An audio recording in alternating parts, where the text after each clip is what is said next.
A successful entrepreneur and motivational speaker with his whole life before him.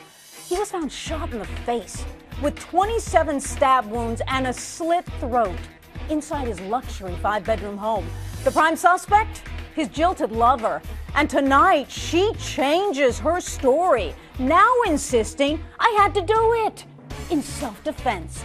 For the latest, let's go out to Alexis Tereszcuk, senior reporter with Radar Online. All right, Alexis, we are on the eve of trial in this case, and now suddenly the defense has changed. What is the new defense that Jodi Arias is asserting? Well, Jodi is actually saying that it was self-defense, that she had to kill him. This is a horrific crime. The violence that this was visited upon this man, he was stabbed 27 times. His throat was slit, but it was slit from ear to ear, and he was shot in the head, and she lied repeatedly to the police. She first claimed she wasn't at the scene. Then she said that 2 intruders came in, a man and a woman in disguise, and they killed him.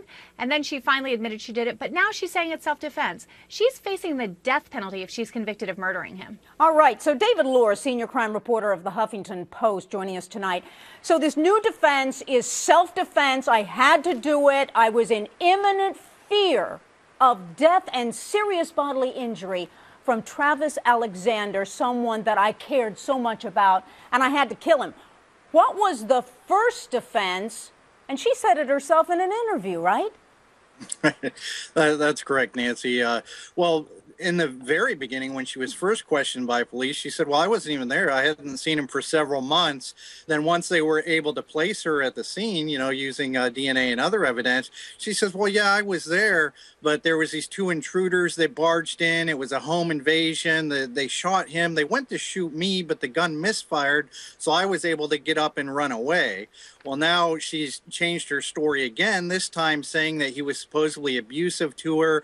When she was there, she dropped his camera. He became enraged, and then she had to kill him in self-defense, is what she's claiming now. And David Lohr, according to this first offense, the masked intruders that came, the home invasion, she didn't tell anybody afterwards, nobody, because she was scared, right?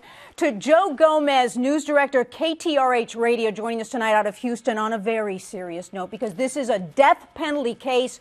The state of Arizona is seeking death.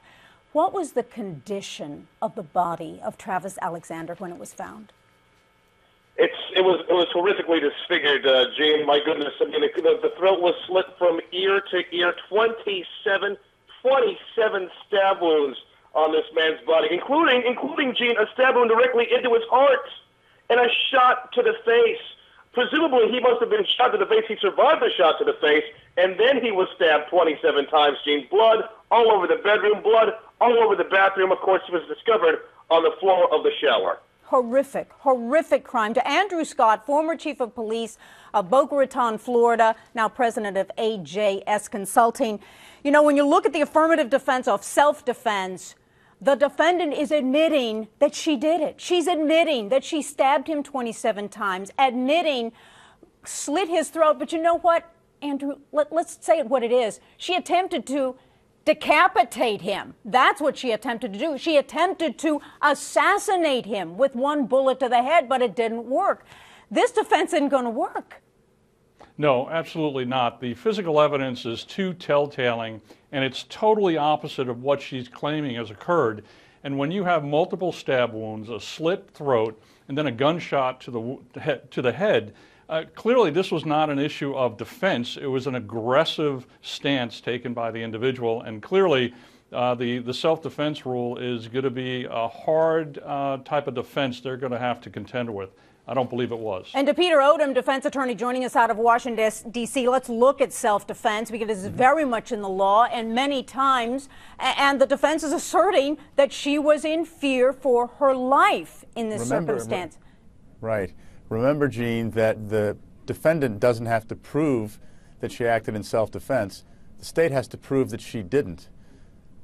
But so I disagree that it's going to be difficult for her to prove anything. The state has to prove she didn't act in self-defense. But isn't the defense going to have to put on some evidence of domestic abuse if they say that there was a history of domestic abuse? They will. They'll have to put on some evidence that the defendant acted in self-defense, but it doesn't have to be much to get the instruction. Remember, she doesn't have to convince 12 jurors that she acted in self-defense.